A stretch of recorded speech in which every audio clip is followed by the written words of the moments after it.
नमस्कार दोस्तों। जय छठ मैया। रामायण के मुताबिक जब भगवान राम अयोध्या लौटे थे, तब उन्होंने और माता सीता ने कार्तिक महीने के शुक्ल पक्ष की षष्ठी तिथि को व्रत रखा था। इस व्रत में उन्होंने सूर्य देव और षष्ठी देवी की पूजा की थी। जय छठ मैया, उसकी सारी मनोकामना पूरी कर देना, उस भक्त की झोली खुशियों से भर देना। मित्रों, स्वागत है आप सभी का आपके अपने प्रिय चैनल में। मित्रों, छठ पूजा का पर्व बहुत ही शुभ और मंगलकारी होता है। आज की वीडियो में हम आपको छठ पूजा की संपूर्ण जानकारी बताएंगे, जो आपके लिए जानना बेहद ही खास और ज्ञानवर्धक है। जरूरी है मित्रों, इस बार छठ का पर्व बहुत ही खास और पवित्र होने वाला है, इसलिए आपको इस छठ मैया की वीडियो को पूरा जरूर देखना। और भक्तों, आप सभी को हम बता दें कि इस बार छठ का पर्व 2024 में 6 नवंबर को है या 7 नवंबर को है, यहां दूर करें कंफ्यूजन। छठ एक ऐसा पर्व है जिसे हिंदू सनातन धर्म में महापर्व के रूप में जाना जाता है। इस पर्व को बड़ी धूमधाम से मनाने की परंपरा है। इसकी खास बात यह है कि यह 4 दिनों तक चलता है। बहुत लोगों को यह कंफ्यूजन रहता है कि छठ का पर्व किस मनाया जाएगा। भक्तों, आइए जानते हैं कि इस बार छठ पूजा कब मनाई जाएगी। अब तो भक्तों, वीडियो शुरू करने से पहले आप अपनी राशि को कमेंट बॉक्स में जरूर डाल दें, क्योंकि हम राशि से जुड़ा भाग्य भी बताते हैं और भाग में चल रही परेशानियों को दूर करने के लिए वह उपाय भी बताते हैं। इसलिए आप अपनी राशि कमेंट बॉक्स में जरूर डाल दें। छठ पूजा मुख्य रूप से बिहार में मनाई जाती है, लेकिन अब यह देश के कई हिस्सों में मनाई जाती है। चलिए, हम आपको सभी जानकारी बारी बारी से छठ पूजा की संपूर्ण जानकारी आपको इस वीडियो के द्वारा बताएंगे, और हम आपको यह भी बताएंगे कि आपको कौन सी वह गलती है जिसकी की वजह से आपका छठ पूजा का व्रत टूट जाता है, यानी कि छठ मैया भी आपसे क्रोधित हो जाती है। इसलिए अगर छठ मैया को आप प्रसन्न करना चाहते हैं तो अभी इस वीडियो को लाइक कर दीजिए और कमेंट बॉक्स में लिख दीजिए जय छठी मैया। मित्रों, चलिए हम आपको सभी जानकारी बारी बारी से बताते हैं कि साल 2024 में छठ पूजा की संपूर्ण जानकारी इस छोटी सी वीडियो में आपको हम बताएंगे, इसीलिए आप वीडियो को पूरा देखें। चलिए जान लेते हैं। हिंदू सनातन धर्म में छठ पूजा को बहुत खास महत्व दिया जाता है। कार्तिक महीने के शुक्ल पक्ष की षष्ठी तिथि को यह पर्व मनाया जाता है। इसे बिहार यूपी के अधिकांश जगहों पर बद्ध ही धूमधाम से मनाया जाता है। इसे पूरे विधि विधान से मनाने की परंपरा है और यह 4 दिनों पर्व का होता है। इसके प्रसाद को भी महाप्रसाद कहा जाता है। इस 4 दिवसीय महापर्व में भगवान सूर्य देवता की पूजा की जाती है। भक्तों, वीडियो में आगे जानते हैं कि आखिर छठ पूजा का हिंदू सनातन धर्म में क्या खास महत्व है और साल 2024 में यह पर्व किस दिन पड़ रहा है, कब से शुरू हो रहा है। छठ पूजा की शुरुआत कार्तिक पक्ष की षष्ठी तिथि को हो रही है। 7 नवंबर को सुबह 8:41 से इस महापर्व की शुरुआत हो जाएगी। यह 8 नवंबर को सुबह 12:45 पर समाप्त होगा। इस लिहाज से शाम का अर्घ 7 नवंबर 2024 को दिया जाएगा। बता रहे हैं कि 4 दिनों तक चलने वाले इस महापर्व का शेड्यूल क्या है, कब है। नहाए खाए साल 2024 के नहाए खाए की बात करें तो यह 5 नवंबर 2024 को होगा। इस दिन मंगलवार पड़ रहा है। इस दिन से छठ पूजा की शुरुआत हो जाती है। लोग इस दिन घर के सभी बर्तनों की साफ सफाई करते हैं और घर की भी साफ सफाई का पूरा ध्यान रखते हैं। इस दिन से व्रत रखने वाले लोग नियम का पालन करना शुरू कर देते हैं और खुद को अलग कर लेते हैं। यहाँ की उनका बर्तन भी अलग होता है और 4 दिन तक पूरे नियम पालन के साथ इस महापर्व को मनाया जाता है। ऐसा होता है कि इस दिन करीब 24 घंटे तक महिला व्रत रखती हैं। पुरुष भी इस व्रत को रखते हैं। खरना कब है? 6 नवंबर 2024 को बुधवार के दिन खरना पड़ रहा है। इस दिन गुड़ की खीर बनाई जाती है, जिसे पूजा के बाद प्रसाद में बांटा जाता है। इस खरना को खाने के बाद से ही 33 घंटे के निर्जला व्रत की शुरुआत हो जाती है। चूल्हे में आम के पेड़िएच की लड़ेज की को जलाकर यह खीर बनाई जाती है। शाम के सूर्य का अर्घ कब होगा? शुक्रवार को 7 नवंबर 2014 के दिन शाम के सूर्य का अर्घ होगा। 5:20 पर सूर्यास्त होगा और इस दिन भगवान सूर्य देव को शाम का अर्घ चढ़ाया जाएगा। इस दिन शाम को भगवान सूर्य देवता को ठेकुआ, गन्ना, चावल, मिठाई समेत कई प्रकार के फल फूल चढ़ाए जाते हैं। सुबह के सूर्य का अर्घ कब होगा? छठ पूजा के चौथे दिन की बात करें तो यह इस महापर्व का आखिरी दिन होता है। इस बार यह 8 नवंबर को शुक्रवार के दिन है। इसमें सुबह का अर्घ दिया जाता है। इस दिन सूर्योदय का समय सुबह 6 बजे है। इसी के साथ 36 घंटे का निर्जला व्रत समाप्त हो जाता है और लोग इस महापर्व के महाप्रसाद को बांटते हैं। भूल कर भी छठ पूजा में ना करें, यह गलतियां छठ मैया हो जाती हैं। क्रोधित नहाए खाएं कि छठ पूजा का आरंभ हो चुका है और 4 दिन तक चलने वाले इस महापर्व का खास महत्व है। छठ पूजा में भगवान सूर्य और छठी मैया की पूजा की जाती है। इनकी पूजा में कई बातों का ध्यान रखा जाता है जिससे इसकी महत्ता बरकरार रह सके। छठ पूजा सबसे कठिन व्रतों में एक होता है और इस पूजा में गलतियों का कोई स्थान नहीं होता है। माना जाता है कि छठी मैया बहुत उदार है और यह अपने भक्तों पर जल्द ही प्रसन्न हो जाती हैं। लेकिन पूजा के समय कोई भी गलती से क्रोधित भी हो जाती है। इसलिए छठ पूजा में छठी मैया की पूजा में कुछ बातों का खास ध्यान रखा जाता है। इन वस्तुओं को सबसे दूर दूर रखें। छठ पूजा में सबसे जरूरी वस्तु होती है पवित्रता। पूजा में पवित्रता का होना बहुत जरूरी है और इस बात का खास ध्यान रखा जाता है। पूजा में शामिल होने वाली हर छोटी छोटी वस्तु को गंदे झूठे हाथों से नहीं छूना चाहिए। यहां तक कि दूसरे सामान को छूकर भी छठ पूजा में शामिल होने वाली किसी भी वास्तु को नहीं छूना चाहिए और बच्चों से भी इन सामान को दूर रखना चाहिए। छठ पूजा के सामान को केवल साफ सुथरे हाथ से लेना चाहिए। ऐसी वस्तुओं को न करें। छठ मैया को अर्पित छठ पूजा में मैया को चढ़ाने वाली कोई भी वस्तु झूठी और खंडित नहीं होनी चाहिए। अगर पेड़ों पर लगे फल फूल को भी पशु पक्षी ने झूठा कर दिया है तो उसको भी छठ मैया को अर्पित ना करें। फल और पुष्प हमेशा साफ सुथरे और शुद्ध होने चाहिए क्योंकि उनको छठी मैया को प्रसाद के रूप में अर्पित करने का नियम है। साथ ही ध्यान रखें कि छठ पूजा में जो वस्तु शामिल होती है केवल उन्हीं वस्तुओं का उपयोग में लाएं और अपने आप से किसी भी वस्तु को ना चढ़ाएं, क्योंकि एक बार जिस वस्तु को आप अर्पित हैं उसे फिर हर साल अर्पित करना होता है।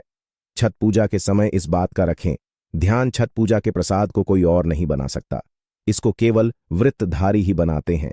इसलिए छठ पूजा गीत मारबो सुगवा धनुक से सुगा गिरे मुरझाए पूजे सुगनी ज रोएली वियोग से आदित्य होई न सहाय में वर्णन किया गया है। सुगवा यानी तोता ने एक बार छठ पूजा में शामिल होने वाली वस्तु नारियल को झूठा कर दिया था, तब उसको बाण से मार दिया गया था। फिर सुगम ने तोते के लिए छठी मैया से व्रत करके आराधना की, तब छठ मैया ने सुगमा को जीवित कर दिया। इस गीत में छठ पूजा में शामिल होने वाली वस्तुओं की शुद्धता के बारे में भी बताया है।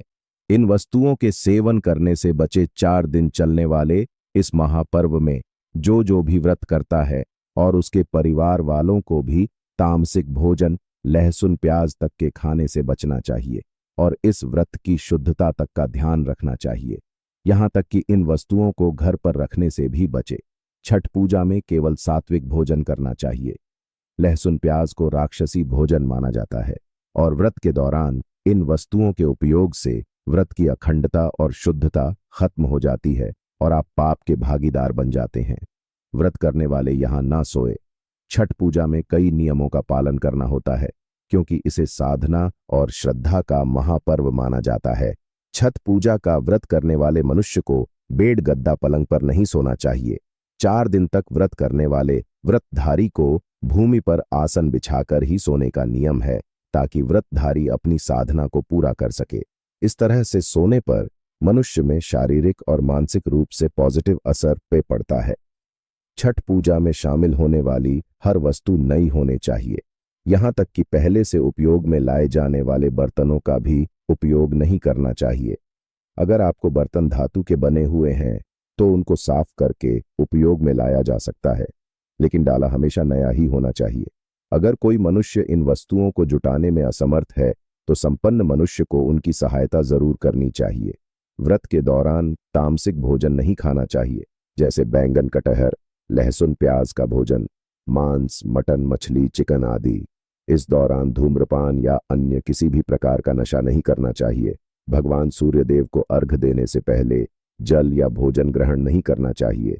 भगवान सूर्यदेव को अर्घ देने का पात्र चांदी, स्टील, लोहा, कांच, प्लास्टिक, कांसा, जर्मन या एल्यूमिनियम का नहीं, तांबा या पीतल का होना चाहिए।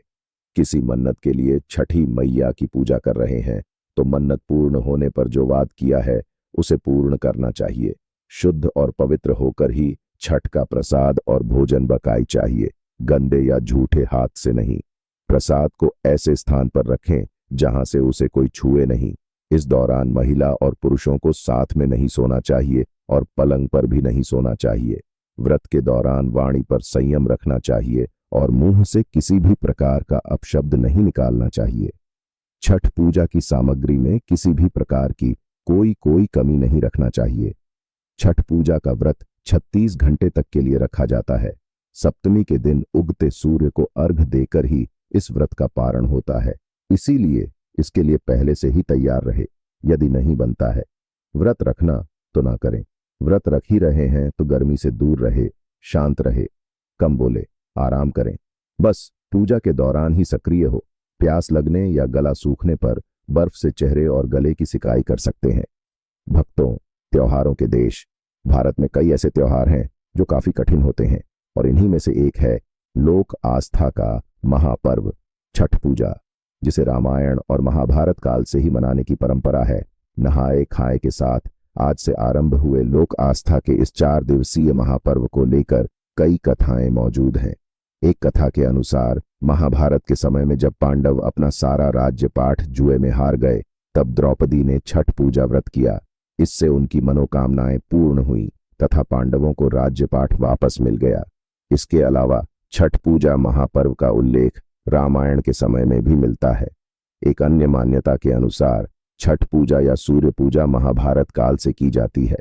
कहा जाता है कि छठ पूजा की शुरुआत भगवान सूर्यदेव पुत्र दानवीर कर्ण ने की थी। दानवीर कर्ण भगवान सूर्य के परम भक्त थे। मान्यताओं के अनुसार वे प्रतिदिन घंटों कमर तक पानी में खड़े रहकर भगवान सूर्यदेव को अर्घ्य देते थे। भगवान सूर्यदेव की कृपा से ही वे महान योद्धा बने थे। किंवदंती के अनुसार ऐतिहासिक नगरी मुंगेर के सीता चरण में कभी सीता माता ने 6 दिनों तक छठ पूजा की थी।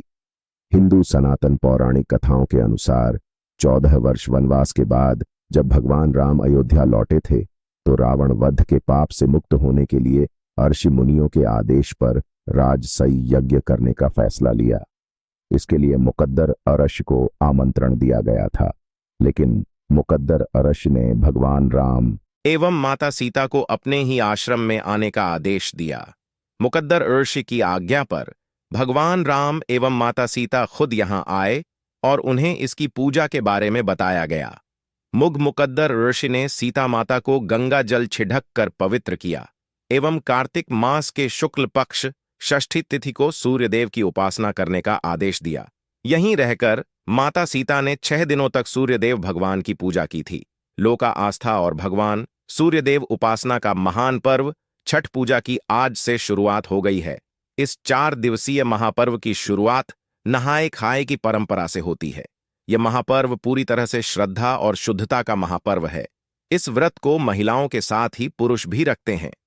4 दिनों तक चलने वाले लोका आस्था के इस महापर्व में को लगभग 3 दिन का व्रत रखना होता है, जिसमें से 2 दिन तो निर्जला व्रत रखा जाता है। छठ पूजा को पहले केवल बिहार, झारखंड और उत्तर भारत में ही मनाया जाता था, लेकिन अब धीरे धीरे पूरे देश में इसके खास महत्व को स्वीकार कर लिया गया है। छठ पूजा षष्ठी का अपभ्रंश है, इस कारण इस व्रत का नामकरण छठ पूजा व्रत हो गया। छठ पूजा वर्ष में 2 बार मनाया जाता है, पहली बार चैत्र में और दूसरी बार कार्तिक माह में। चैत्र शुक्ल पक्ष षष्ठी पर मनाए जाने वाले छठ पूजा को चैती छठ पूजा और कार्तिक शुक्ल पक्ष षष्ठी पर मनाए जाने वाले महापर्व को कार्तिकी छठ पूजा कहा जाता है। इस पूजा के लिए 4 दिन खास है। नहाए खाए खरना या लोहंडा सांझा, अर्घ्य और सूर्योदय अर्घ्य। छठ की पूजा में गन्ना फल डाला और सूप आदि का उपयोग किया जाता है। मान्यताओं के अनुसार छठ मैया को भगवान सूर्यदेव की बहन बताया गया है। इस महापर्व के दौरान छठ मैया के अलावा भगवान सूर्यदेव की पूजा आराधना होती है। कहा जाता है कि जो मनुष्य इन दोनों की अर्चना करता है, उनकी संतानों की छठ मैया रक्षा करती है। कहते हैं कि भगवान की शक्ति से ही 4 दिनों का यह कठिन व्रत पूर्ण हो पाता है। छठ पूजा वास्तव में सूर्योपासना का महापर्व है, इसलिए इसे सूर्य षष्ठी व्रत के नाम से भी जाना जाता है। इसमें भगवान सूर्यदेव की उपासना उनकी कृपा प्राप्त करने के लिए की जाती है। ऐसा विश्वास है कि इस दिन भगवान सूर्यदेव की आराधना करने से व्रतधारी को सुख, सौभाग्य और समृद्धि की प्राप्ति होती है और उसकी सभी मनोकामनाएं पूरी होती हैं। इस महापर्व के आयोजन का उल्लेख प्राचीन ग्रंथों में भी पाया जाता है। द्वापर युग में द्रौपदी ने भी षष्ठी का व्रत रखा था। उन्होंने अपने पतियों की रक्षा और खोया हुआ राजपाट वापस पाने के लिए यह व्रत रखा। इस दिन पुण्य सलीला नदियों, तालाब या फिर किसी पोखर के किनारे पर पानी में खड़े होकर भगवान सूर्यदेव को अर्घ्य दिया जाता है। पौरा मान्यताओं के अनुसार कार्तिक शुक्ल पक्ष की षष्ठी के सूर्यास्त और सप्तमी के सूर्योदय के मध्य वेद माता गायत्री का जन्म हुआ था। प्रकृति के छठे अंश से उत्पन्न छठ मैया बालकों की रक्षा करने वाले विष्णु भगवान द्वारा रची माया है। बालक के जन्म के छठे दिन छठी मैया की पूजा अर्चना की जाती है, जिससे बच्चे के गृह गोचर शांत हो जाएं और जिंदगी में किसी प्रकार का कष्ट नहीं आए।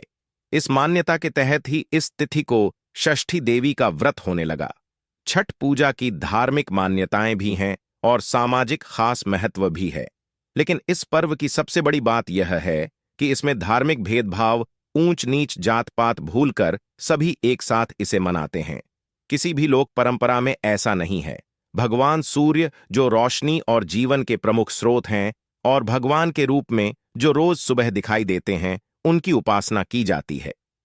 इस महापर्व में शुद्धता और स्वच्छता का खास ख्याल रखा जाता है और कहते हैं कि इस पूजा में कोई गलती हो तो तुरंत क्षमा याचना करनी चाहिए, वरना तुरंत सजा भी मिल जाती है। सबसे बड़ी बात है कि यह महापर्व सबको एक सूत्र में पिरोने का काम करता है। इस महापर्व में धनवान निर्धन, बड़े छोटे का भेद मिट जाता है। सब एक समान, एक ही विधि से भगवान की पूजा करते हैं। धनवान हो वह भी मिट्टी के चूल्हे पर ही प्रसाद बनाता है और निर्धन भी। सब एक साथ गंगा तट पर एक जैसे दिखते हैं। बांस के बने सूप में ही अर्घ्य दिया जाता है। प्रसाद भी एक जैसा ही, और गंगा और भगवान सूर्यदेव सबके लिए एक जैसे हैं। आपको यह वीडियो अच्छी लगी हो तो कमेंट करके जरूर बताएं और चैनल सब्सक्राइब जरूर करें।